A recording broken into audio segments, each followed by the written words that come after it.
24? These gotta be crazy. Okay, next up. Chilling Scares. It's been a minute since we watched some Chilling Scares. He usually has really good videos. For most disturbing moments caught on live TV footage.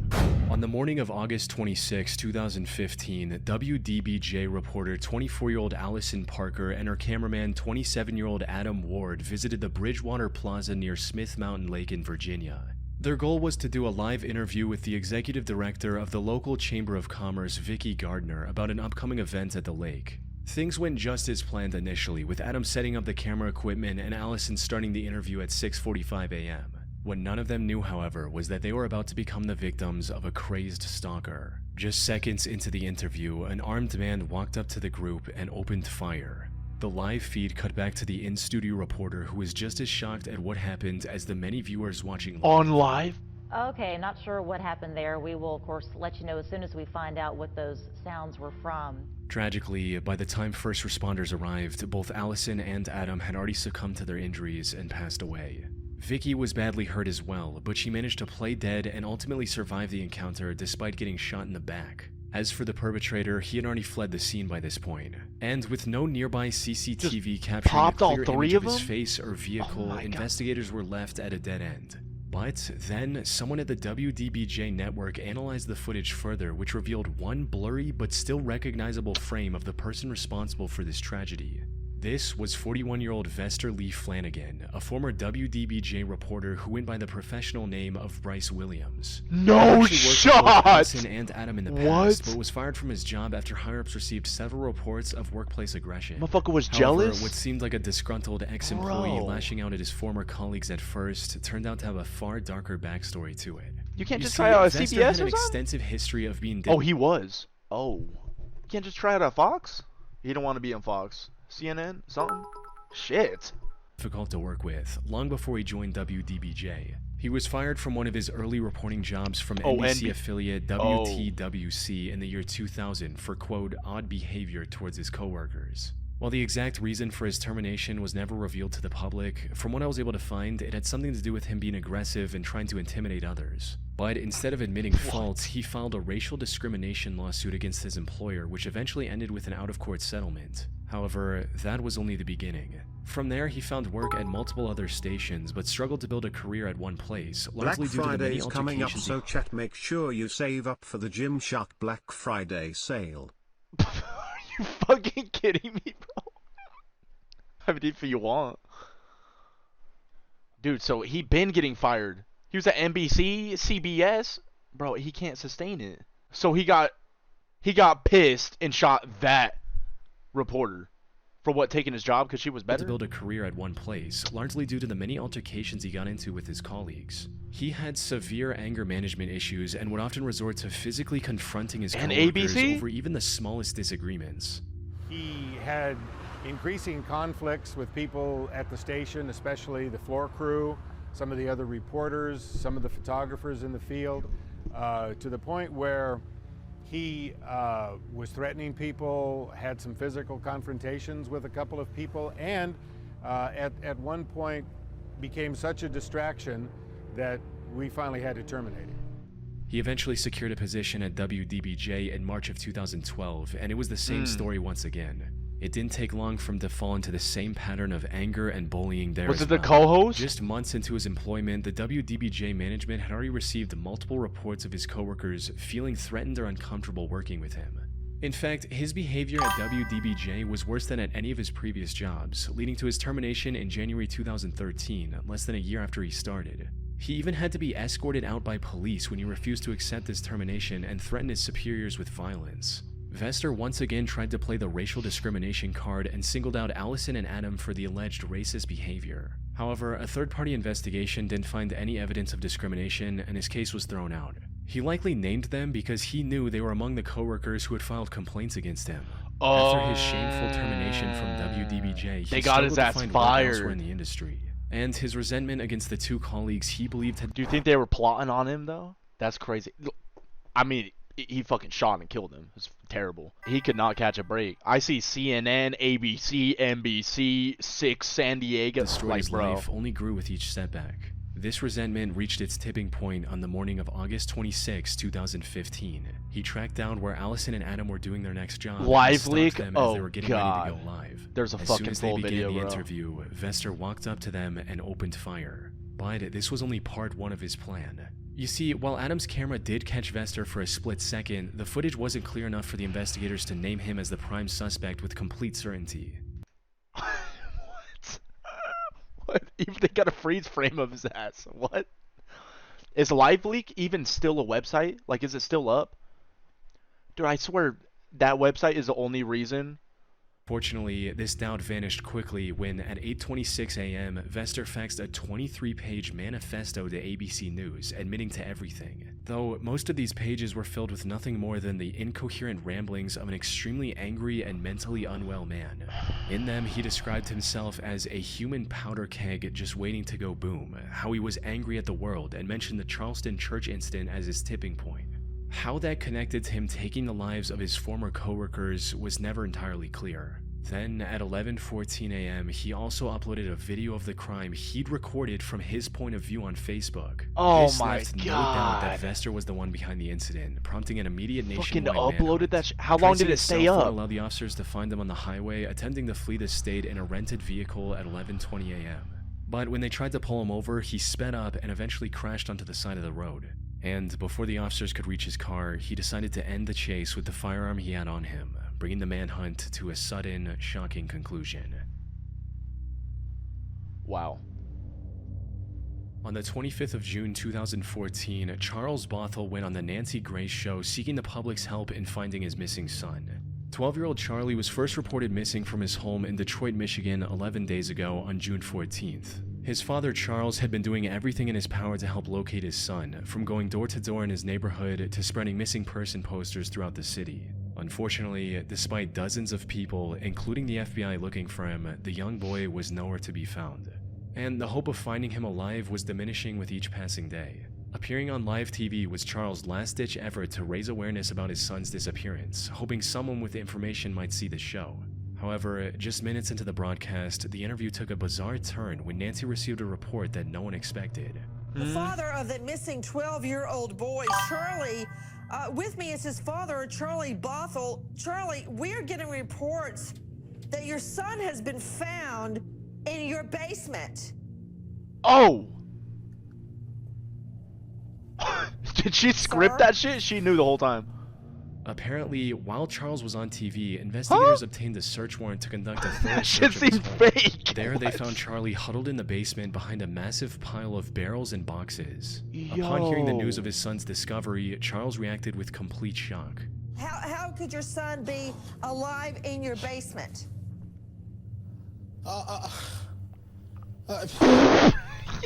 Get out! Yo, worst actor ever, bro. So cooked. I have no idea. However, something about his reaction felt extremely off. Many argued that a normal father would have ended the interview immediately and rushed to the son he hadn't seen in 11 days. Charles, on the other hand, seemed more concerned with denying the report and trying to prove his innocence. Sir, did you check your basement? I checked Did my you basement, check your the basement? FBI checked my basement. She's clip the farming, Detroit bro. police checked my basement. My wife checked my basement. I've been down Bro, there you several did times. not We've check your all been basement. checking. He even lashed out at other reports for insinuating that he knowingly forced his son to hide in the basement, Oh, when in reality his actions were far more cruel than anyone could have expected. The truth came to light as soon as the investigators found Charlie. According to him, his stepmother, Monique Dillard Bothell, was the one who ordered him to hide in the basement. She also told him not to make any sound, no For matter how what he heard. long? From there, they spread the rumor that their son had gone missing and began looking for him. But despite their cries for help, they were very uncooperative with the police to ensure that Charlie wouldn't be found. Investigators only sought the search warrant because they did they make him hide in the basement for like a money grab thing, or like seeking attention or something? I don't know. Can he get like good compensation from local government for that? They just wanted clout. What? Like the son was in on it. They just had him stay in the basement and they fed him and shit. Bro said his wife, and they only used a mugshot. I haven't seen any footage of the wife. suspected Charlie was already dead. As for why the couple would do this, that remains a mystery to this day. Both have Damn. continued to claim That they knew chin, nothing bro. about Charlie's whereabouts. Though, given what we know, the most likely explanation is that they wanted to exert even more control over located Charlie. He had severe cuts and bruises on his body, likely from his parents. In addition to that, he was not growing in up, he on also it. had to Oh, endure shit. a grueling daily exercise routine that included 100 push-ups, 200 sit-ups, and 100 jumping jacks twice a day. Charlie was already homeschooled and cut off from the rest of society. Maybe the couple thought that faking his disappearance would allow them to do whatever they wanted without any oversight. Regardless of their intentions, their crime was clear as day. The two were arrested shortly after and stood trial over the upcoming months, with what were they Charlie training himself him coming for? forward What the to fuck? testify against them. And while they were able to avoid So they weren't even like locking him down there. They were having him train, and were they feeding him? What the fuck? 100 push-up? That shit ain't easy for like a kid. 100 push-up? Like daily? Damn. Fatigue maxing, poor kid. jail time due to a plea deal, they lost complete custody of Charlie, who Yeah, now lives safely with yeah. other relatives. Lost custody of that chin. Shit. On the evening of November 19, 2014, the Rockville, Maryland Fire Department responded to an intense house fire. The fire had engulfed the entire double-story house and was getting more and more intense with each passing minute. It took them over an hour to get the fire under control, and the house was barely standing by that point. Now, fires like these can start for any number of reasons, from a stove left on to an electrical short. However, before the investigators could even think about determining the cause, 27-year-old Carlos Peralta, who was one of the residents of the house, walked up to an ABC7 reporter covering the incident live and made the wildest revelation. According to him, this fire was the result of arson. Not only that, but he was the one who started the fire just hours earlier. Me. I This said motherfucker wanted to be on the news. Given the sheer strangeness of this unsolicited confession, the reporter didn't believe earlier. Me. I set it on fire. Given the sheer strangeness of this unsolicited confession, the reporter didn't believe him at first. But Carlos was more than happy to provide more chilling, details looking of at how he it. committed What? the crime. I just poured gasoline on the floor, set it on fire, and went to buy a drink and came back. Suspect? Minutes later, he walked up to the police officers standing nearby and confessed to them as well. His clothes had the smell of gasoline, and a basic search revealed a lighter in his pocket, providing the officers enough evidence to believe his story and arrest him on the spot. As for his motive, Carlos claimed that he did all this to get the media's attention about the deplorable living conditions in that house. However, burning down the house he wanted to report on made little sense. That is, He didn't say nothing about that, the living conditions. He said, yeah, I burnt that shit. until investigators dug further into his history and discovered that he'd been suffering from schizophrenia as well as alcoholism for the past few years. He was also arrested for destruction of property just 2 weeks before this incident. Put simply, this house fire was the doing of a mentally troubled man who genuinely believed he was doing the right thing. The fire ended up causing $400,000 in property damage. Fortunately, the other 5 residents, including Carlos's own mother, were able to escape without any harm. Though, what happened to Carlos after his arrest was never made public. Wait, he burnt his own shit down with his family in it. I thought he just burnt his shit down. Oh my gosh, what? He was talking about the living conditions, not his family. He was talking about all of the living conditions. But given the severity of his crime, he was likely sentenced to several years in prison. Likely? On July 27, 2007, news helicopters in Phoenix, Arizona were reporting on a live police chase that was happening in the city. The chase had begun about 22 minutes earlier when the police identified and pulled over a stolen flatbed pickup truck. In an attempt to avoid arrest, the driver, 23-year-old Christopher J. Jones, reversed into the police cruiser and tried to flee the scene. Unfortunately for him, word of the chase got out quickly, and minutes later, 6 different helicopters were tracking his every move. This included 1 police chopper and 5 others from different news stations. However, while everyone's eyes were fixated on the road, why is the footage so cooked, bro? What was this, from the 90s? a tragedy was about to take place in the sky. Damn. We can't go much Oh further. my god, this is Civil War footage. Well, he's taking off running. Bro, on everything, I've seen better World War I footage. Colorized. Okay, now Hold- he's jumping I can't to even read the another time. vehicle. Okay. All right, they're doors closing open, in. please. Looks Okay. like they've. We're gonna pull out. We don't. Is that a fucking UAP? We don't What know the what has just happened right there. It looks like the police have closed in on him. We don't know what exactly has transpired between the police. Seemingly out of nowhere, 2 of the news helicopters' feeds abruptly stopped. Did it They had RPG crashed the- into each other before tumbling to the ground and exploding on impact. One of the helicopters involved in this crash belonged to an ABC affiliate network, KNXV, piloted by Craig Smith with camera operator Rick Krolak. The other was reporting back to an independent Phoenix station named KTVK with pilot Scott Bowerbank and photographer Jim Cox. What was the beef? All four were sadly killed instantly on impact, leaving the other reporters stunned and struggling to process the sudden tragedy. Oh, Jesus. Oh, my gosh. That was just a oopsie? Oh.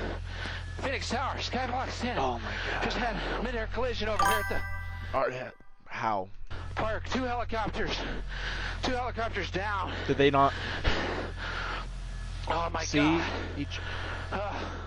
Fortunately, the helicopter's crash landed in an empty park, avoiding any additional casualties. A later investigation by the National Transportation Safety Board concluded that the accident was the result of both pilots' failure to see and avoid the other helicopter. But that still raises the question of how. How could two experienced pilots make such... Helicopters are big as hell, bro. They fit like 8 people. You don't see a big-ass helicopter until it's too late? Not one of them hit. One of them hit the other one. a critical error? Well, the answer to that lies in how many news helicopters operated during that time. But first, an important thing to note is that when so many choppers are in close proximity, traditional air traffic control systems are not very useful. Instead, the pilots are instructed to operate under visual flight rules. In other words, they were responsible for keeping an eye on their surroundings and maintaining safe distance at all times. Now, this shouldn't have been an issue for They definitely broke that shit. pilots like Craig and Scott. The issue, however, was that the two were doing a lot more than just flying the choppers. Not only did they have to monitor multiple communication channels with other helicopters, air traffic control, and the network, they were also reporting live on the action below as it unfolded before them. While juggling all these responsibilities, one of the pilots briefly lost awareness of their surroundings for just a few seconds. Oh my god. Tragically, that was long enough for the helicopters to drift too close and collide midair. The only silver lining was that the incident led to major reforms in news helicopter safety, including news stations using a shared single helicopter feed and studio ground-based reporting, measures that continue to save lives to this day. Or was he texting? What the fuck? No. I'm picturing the cockpit of a helicopter. There's big ass windows, and so you can see your peripherals too. They don't just give you blind spots. Big ass windows, all the controls, the buttons, beep boop beep, the handle shit to control. How the fuck did you not see the other helicopter? And you get that booty cheek ass footage, bro. Oh my god, I'm gonna crash. Oh my god.